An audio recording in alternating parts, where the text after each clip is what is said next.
Hi, Hey. welcome back to Mom and Jess Talk Show, one of our episodes in the teen series.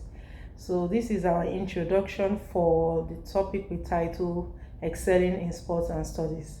So, viewers watching, please ensure that you share this with, parents, teens, and you may probably young adults as well.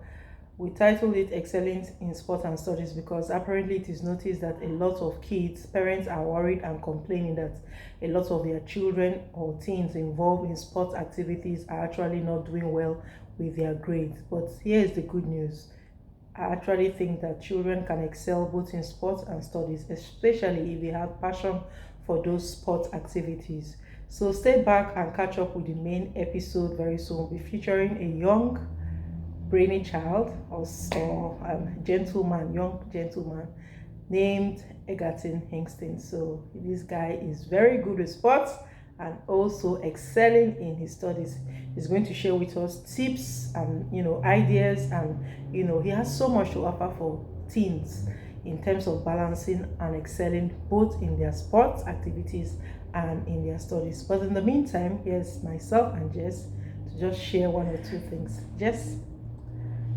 So honestly speaking, I'm also an athlete myself. I really love athletics and yeah, it's pretty much my passion. And honestly, you also need to be good in studies because yeah, with parents that are not really okay with you becoming an athlete when you grow up. So yeah, so I would say that like you should think about your future a little bit. Like if you do become like an athlete or a basketball player or whatever you want to become, you kind of have to think how long the job will really last you because like you can't really be playing like basketball when you're 80. Or So even 50 or yeah, 60. maybe because you won't really be in like that really good condition, if I may say.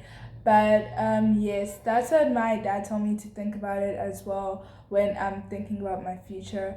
So I think that's one thing to keep in mind. And also when you want to like do well in your studies, I feel that you have to not procrastinate. Procrastinating is a huge problem for us teenagers because we have social media and also sports and other stuff like that.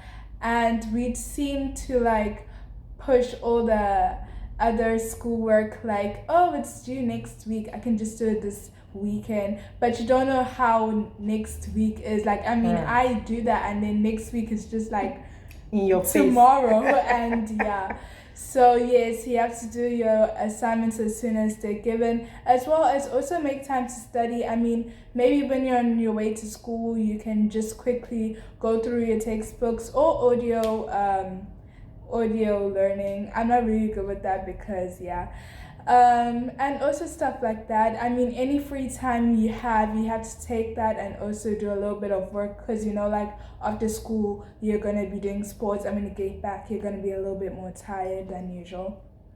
And a last thing is just that you have to schedule your week, write down like what sports you're doing, what work you're doing, and so you can do all of those tasks. So that's all I All need to right, say. thank you so much. Just to add, you know, to what she has said, as a mother and as a parent, I usually try to, make the kids, my kids understand that, there's always a balance in everything you do in life. You can't put all your eggs in one basket, they often say. And as my husband will always advise them that, there was a time my son was, letting the dad know that he wants to be a rugby player and all of that. And the dad reminded him that he also wanted to be a footballer, but his dad also told him to have at the back of his mind that, you can't be a footballer forever, but when you have a profession on the side to run along with your football, your soccer game and all of that, at least that will give you a balance. You can fall back on your profession. You can also run your profession and, be a soccer player. Apparently, there's a story my husband shared with us.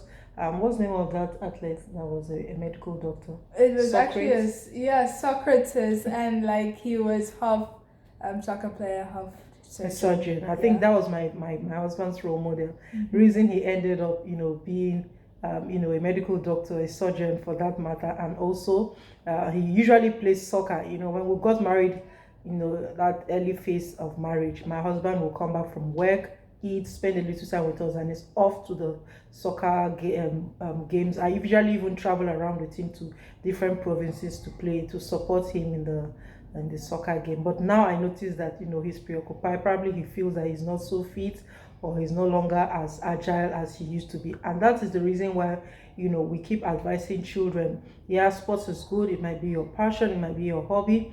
It's always good to also take your studies seriously, because you never know. You just never know what happens tomorrow. So that being said, I don't think there's anything much for us to say. Let's just hear what Egatin has to tell us, and tell teenagers about excelling in sports and studies. I've always known Egatin. He used to be in Jessica's primary school, and he was one popular guy in the whole of the school, because he was the best athlete, best rugby player, and all of that. Even in the high school, he's still knocking there, and also excelling very well in his studies. So I see no reason why he shouldn't do justice to this episode. By the grace of God, stay tuned. I will catch up with Egerton. Until then, please remember to subscribe, and catch you soon. Bye. Bye.